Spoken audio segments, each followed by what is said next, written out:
Halo, Shalom. Jumpa lagi pagi hari ini, saudaraku sekalian dikasih Tuhan.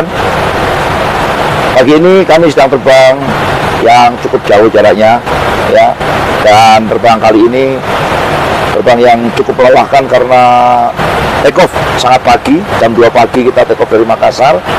Ya, selain melelahkan tentu ngantuk, ya, dan membosankan. Nah, untuk menghilangkan rasa jenuh ini, tentu kami berdua ngobrol hal-hal yang penting lah ya, bukan ngobrol omong kosong. Dan yang paling penting adalah ngobrol yang dapat menjadi berkat untuk orang lain. Ya nggak, bro? Siap. Apa ini topik kita hari ini?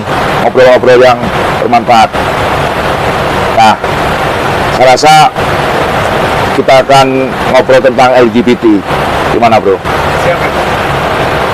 Bagaimana menurut kamu akhir-akhir ini tentang LGBT yang kamu ketahui? Dunia semakin menganggap itu biasa ya, kan? Mulai menerima tentang LGBT itu sendiri, kan? Udah mulai familiar lah ya. Siap. Apalagi di negara-negara barat ya, Amerika, Eropa. Kalau kita lihat di YouTube banyak sekali ada pernikahan sesama jenis, ya. Waduh, udah luar biasa. Nah, bagaimana sih kita sebagai orang Kristen? Saya rasa hal ini hal yang tidak bisa kita biarkan, ya. Kalau di gereja kamu gimana kira-kira? Pernah nggak dikhotbahkan tentang LGBT ini? Yang pasti gereja saya menolak sih, kan, tentang Oh ya? LGBT, kan? Pernah dikhotbahkan di gereja? Yang pasti kan harus laki dan perempuan. Pernah nggak dikhotbahkan di gereja? Di gereja kamu? Pernah sih, cuman nggak Pernah ya? tentang LGBT. Oke, ya. Ya memang kita jarang ya melihat atau mendengar tentang khotbah-khotbah di gereja. Tetapi menurut saya ya, kalau gereja diam, ini merupakan suatu legitimasi bagi saudara-saudara kita yang LGBT ini. Kaum mereka ini menganggap hal ini sudah menjadi hal yang biasa, bro. Ya enggak? Dalam hal argumen, dalam hal LGBT ini selalu ada, ya. Karena dasar mereka adalah hak asasi manusia. Nah, kalau hak asasi manusia berarti keinginan daging manusia. Ya enggak? Kehendak bebas manusia itu tidak terbatas, ya. Atas dasar HAM, ya kan? Ini bukan masalah pro kontra, tetapi ini masalah kebenaran firman Tuhan. Nah, sekarang kita lihat ya firman Tuhan. Coba kita view center point, oke? Review. Remove status ya. Kita lanjut ya, bro. Oke, kita buka Kejadian 1 ayat 27 ya. Kejadian 1 ayat 27 mengatakan, maka Allah menciptakan manusia itu menurut gambarnya. Menurut gambar Allah diciptakannya dia, laki-laki dan perempuan, diciptakannya mereka. Artinya apa? Bahwa Tuhan menciptakan tidak ada jenis lain selain laki-laki maupun perempuan. Diciptakannya menurut gambar sesuai gambar Tuhan. Artinya sesuai citra penciptanya, itu Allah sendiri. Ya, untuk menguatkan kita lihat sekarang di Kejadian 5 ya. Oke, Kejadian 5 ayat 2 ya.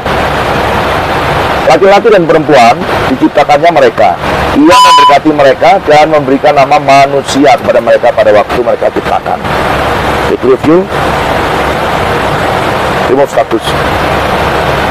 Nah, Kejadian 5 ayat 2 ini menguatkan bahwa manusia yaitu laki-laki dan perempuan, ya kan, diciptakannya mereka. Tidak ada jenis lain kan. Berarti padahal kitab Kejadian ini adalah kitab di Perjanjian Lama yang pertama kali. Jadi kalau kita buka Alkitab, pertama kali itu kitab Kejadian. Tuhan sudah mengatakan bahwa Tuhan menciptakan laki-laki dan perempuan, tidak ada jenis lain.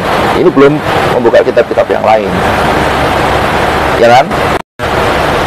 Persoalan ini bukan atas dasar toleransi atau HAM, tetapi atas dasar hakikat penciptaan manusia. Jadi manusia diciptakan Tuhan tentu punya tujuan gitu loh, ya nggak? Jadi nggak hanya manusia diciptakan Tuhan begitu saja, tapi Tuhan mempunyai misi, mempunyai tujuan supaya manusia berkembang biak, terus manusia menguasai alam semesta dan manusia beribadah kepada Tuhan. Itu tujuan utamanya seperti itu, bro. Tujuan yang berikutnya, alam ciptakan manusia supaya manusia berkembang biak, beranak cucu, menguasai bumi, ya. Coba kita lihat tadi Kejadian 1 ayat 28. Allah memberkati mereka, lalu Allah berfirman kepada mereka, beranak cuculah dan bertambah banyak, penuhilah bumi dan taklukkanlah itu, berkuasalah atas ikan-ikan di laut dan burung-burung di udara dan atas segala binatang yang merayap di bumi. Jelas bahwa tujuan Tuhan menciptakan manusia itu tidak hanya manusia diciptakan setelah itu punah, tetapi tujuan alam diciptakan manusia supaya manusia berkembang biak, memenuhi bumi dan beribadah kepada Tuhan, yang tadi saya katakan ya. Jelas ini kalau hubungan suami istri itu secara adikodrati tidak bisa dilakukan oleh pria dengan pria atau wanita dengan wanita. Pasti pria dengan wanita baru bisa terjadi, bisa berkembang biak, ya nggak? Artinya hal ini melawan kodrat ilahi, melawan kodrat Allah. Kira-kira gimana? Boleh nggak kita sebagai orang Kristen ya melakukan hubungan sama jenis? Tentu nggak boleh ya. Firman Tuhan yang bilang, ya nggak? Yo, apa nih sanksinya kalau kita melakukan hubungan sama jenis? 1 Korintus 6 ayat 9. Tidak tahukah kamu bahwa orang-orang yang tidak adil tidak akan mendapat bagian dalam kerajaan Allah? Janganlah sesat. Orang cabul, penyembah berhala, orang berzina, banci, dan pemburit. Pemburit itu artinya Sodom ya. Hubungan sama jenis laki-laki dengan laki-laki, itu pemburit. Ya. Dan seterusnya, mereka tidak akan mendapatkan tempat dalam kerajaan surga. Review.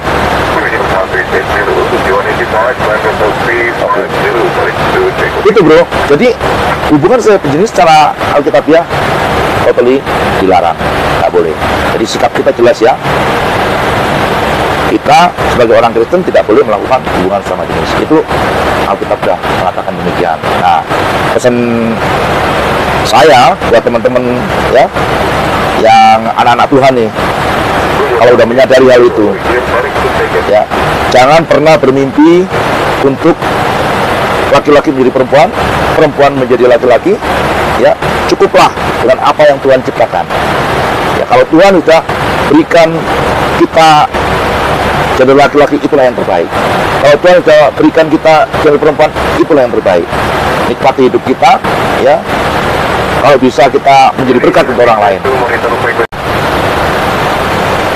Nah, berarti oknumnya ada nih. Pemain di belakang manusia ini ada siapa? Berarti ini akan merusak citra Allah sendiri sebagai pencipta, yaitu si iblis. Ya. Iblis tidak mau mengatakan bahwa Allah menciptakan laki-laki dan perempuan. Iblis mengatakan ada loh ciptaan yang lain, ada gender lain. Laki-laki bisa menjadi perempuan, perempuan bisa menjadi laki-laki, transseksual ya, dan sebagainya. Citra Allah dirusak oleh si iblis. Padahal misi Allah adalah memenuhi bumi. Yuk kita lihat lagi di kitab selanjutnya. Nah, ini ayatnya ya. Imamat 18 ayat 22. Imamat 18 ayat 22. Janganlah engkau tidur dengan laki-laki secara orang bersetubuh dengan perempuan, karena itu suatu kekejian. Ya, oke, jelas ya. Ya, jangan keraskan hatimu, ya, tunduk kepada otoritas Tuhan. Ya, itu. Kita mengasihi teman-teman semuanya. Sampai jumpa. Tuhan Yesus memberkati. Shalom.